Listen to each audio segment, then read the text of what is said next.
Mr. President, I stand here today closing out my time in Congress, and I am reminded of the gravity of this place, the storied history of the Senate, one in which we are all honored to contribute, and the guardrails that serve as the foundation of this body and our democracy. Those guardrails, the Constitution, our oath of office, the rules of the Senate, and the norms of collegiality, integrity, and respect. These are the pillars that have ensured our democracy could endure. They exist for a reason: to cultivate relationships so we can move history forward, to temper the excesses of greed, and to curb the hunger for power. As our country has become more and more divided, and as our politics has devolved into a constant series of all or nothing battles, we find ourselves bumping into these guardrails with more frequency.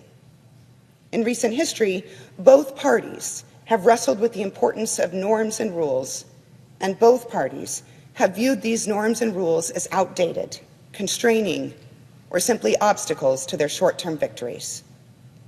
Many now blame these guardrails for blocking critical progress, instead of recognizing that it is us, our actions, our words, our incivility, and ultimately our unwillingness to compromise that prevent reasonable solutions from advancing. When holding political power and feeling the hunger and pressure for an immediate partisan win, it is easy to view the legislative filibuster as a weapon of obstruction. It is tempting to prefer elimination of the filibuster to compromise. It certainly feels faster, easier, and more satisfying, at least in the short term, that is. But there are dangers to choosing short-term victories over the hard and necessary work of building consensus. To give in to the temptation of the short-term victory means giving in to the chaos caused by the constant ricocheting of laws. Or it means you labor under an illusion that by eliminating the filibuster, you'll maintain political power forever, effectively ending our two-party system. That's a fallacy, and worse, it's scary. One-party rule is not democracy. That's autocracy. That's not the system our forefathers envisioned, and it's not what our country deserves. The beauty of America is in the push and the pull. Our democracy ensures that no one person, no one party has too much control. The checks and balances built into our government protect us all. When we work together, listen, compromise, and forge moderate movements forward, we're doing exactly what our forefathers intended. We're crafting solutions with broad support to protect against those wild ricochets of policy changes and the whiplash that could be caused by the overreach of a temporary partisan majority. Over the past 6 years, I've had the honor of serving with lawmakers on both sides of the aisle who chose to do the hard work and who took the time to build relationships and build that consensus. Together, we accomplished real results for the constituents we serve across this great country. And I am so grateful for the colleagues who took those risks with me. You know, not many are willing to step out of their comfort zones and risk political capital for the sake of a deal that may not pay off immediately. But to those who did, thank you. And to their staff, thank you for your dedication and your service, and for answering random calls from a senator, even though it was a little unorthodox, when I was just looking to get a deal done and solve a problem or two. You know, beginning with my good friend and our former colleague, Senator Rob Portman, and the other members of our bipartisan group of 10, including the Wonder Women of the Senate, Senator Susan Collins, Lisa Murkowski, Jeanne Shaheen, and our guys, Senator Mitt Romney, Senator John Tester, Bill Cassidy, Mark Warner, and Joe Manchin. We painstakingly crafted a historic infrastructure law, delivering Americans better broadband, new roads and bridges, cleaner air and water, and more job opportunities. Later, working with Senators Mitt Romney, Tammy Baldwin, Susan Collins, Tom Tillis, we passed the Respect for Marriage Act, giving Americans of all backgrounds peace of mind, protecting marriage and religious freedoms. And teaming up with Senator Todd Young, we saved the CHIPS and Science Law, spearheaded by Senators John Cornyn, Maria Cantwell, Roger Wicker. We saved it from partisan collapse, and now America and Arizona can lead the way in semiconductor manufacturing, and our country is safer and more secure. Bringing Senators John Cornyn, Chris Murphy, and Tom Tillis together to tackle the intractable issue of gun violence, we not only saved lives, we improved our country's mental health care. And as everyone involved in each of those deals know, the results weren't easy. It was a product of months of hard conversations, many tough decisions, many trade-offs, constant back and forths that pushed us towards those solutions and that progress. And while those are the highlights, we've also witnessed what happens here in this chamber when we give in to the temptation of taking the easy way out and abandoning those guardrails. In 2013, judicial nominees weren't confirmed at a fast enough pace for the majority, so one party lowered the 60-vote threshold to a simple majority. And while one political party started it, the other finished it. And now all federal judges, including Supreme Court nominees, are confirmed with just 51 votes. Just 9 short years after that, half the country was shocked and disappointed when the Supreme Court overturned Roe v. Wade. But it was no surprise at all. It was a foreseeable, predictable result of eliminating the Senate standard that requires broad bipartisan support for judicial nominees. No longer is the majority party required to nominate mainstream judges who earn support from across the political spectrum. Now it's just a race to get your guys into the spots while you have power. And yet some wonder why public trust in our judiciary is at an all-time low.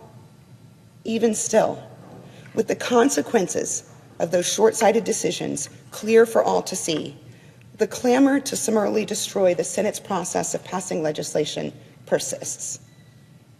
Surely I am not the only one to see the absurdity in all of this. The political winds have now shifted, and yet the filibuster ensures that the tyranny of the majority does not overrule the rights of the minority, regardless of who sits in the seat of power. And now, as we approach the 119th Congress, Republicans will control the presidency, the Senate, and the House. And sadly, I'm already hearing rumors of a hunger to subvert these norms, indeed to use reconciliation as a tool to circumvent the filibuster. But the end result of that short-sighted action would be the same. As history has shown, abusing or eliminating one tool for short-term gain means the other party will do the same when it regains political power. It is a devolution. And I can't think of anything more dangerous to our dear democracy than the unwillingness to question our own preconceived ideas, to examine our own biases, or to learn from those who think differently from ourselves.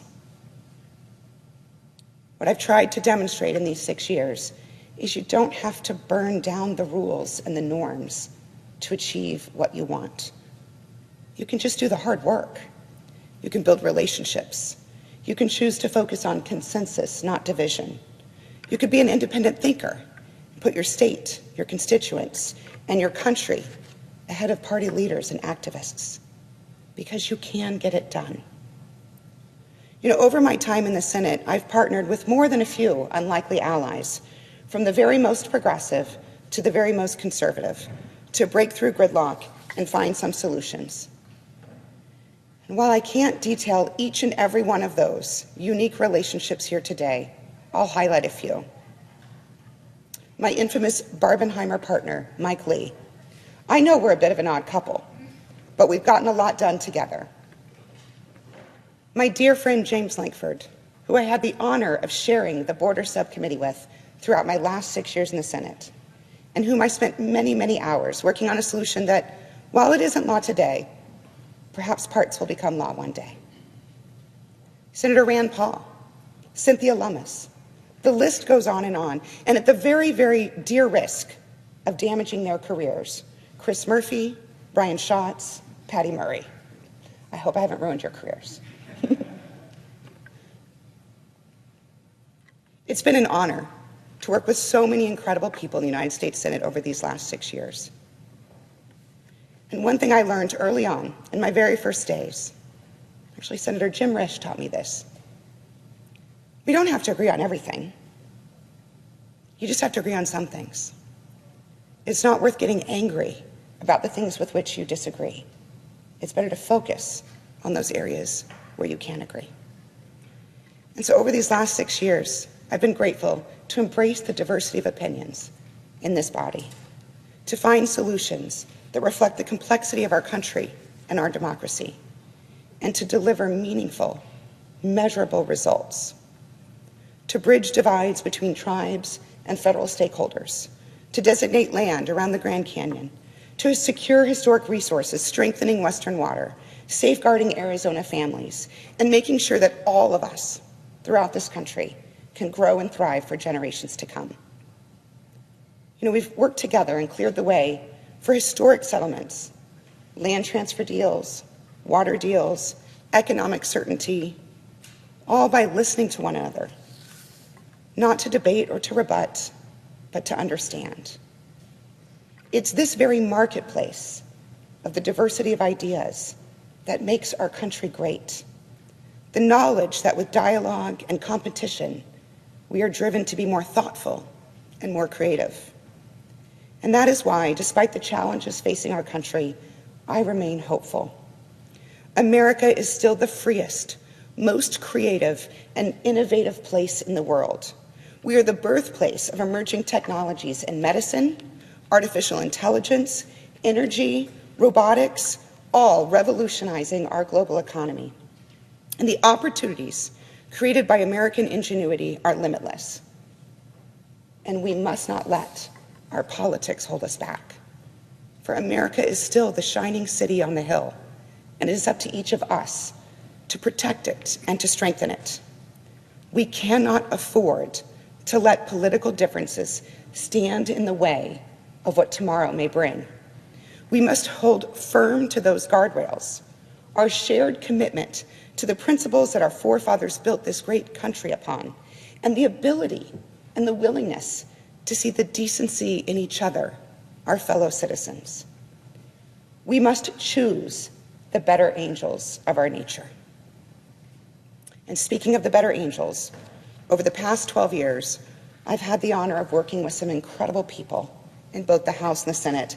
And I don't mean the senators and members of Congress I've served alongside, although that has been an incredible privilege. I have the deepest respect and gratitude for my current and former colleagues. But I speak now of our staff, from the minority and majority floor staff to the cloakroom, the sergeant at arms, the cafeteria workers, the parliamentarian, the police officers, the elevator operators, the architect of the Capitol employees, who never fail to give a kind word in the basement of this building. You all are the unsung heroes of the Capitol. You're here long before we arrive each day. You're here long after we head home for the night. So thank you. And to my own staff, many of who are here today, from my very first days in the House to my very last days here in the Senate, thank you. You are the backbone of everything that we have delivered for Arizona and for this country. And I am so grateful that all of you chose to serve alongside me and help us deliver real results for my beloved state and our country. I could not be more proud of what we've accomplished. As I leave this floor after 6 years in the Senate, I cannot help but continue to think of President Abraham Lincoln's words as he closed his first inaugural address. He called for unity in a deeply divided country, and his words ring true today. I am loath to close. We are not enemies, but friends. We must not be enemies. Though passion may have strained, it must not break our bonds of affection. The mystic cords of memory, stretching from every battlefield and patriot to every living heart and hearthstone all over this broad land, will yet swell the chorus of the Union when again touched, as surely they will be by the better angels of our nature. Thank you. Mr. President, I yield the floor.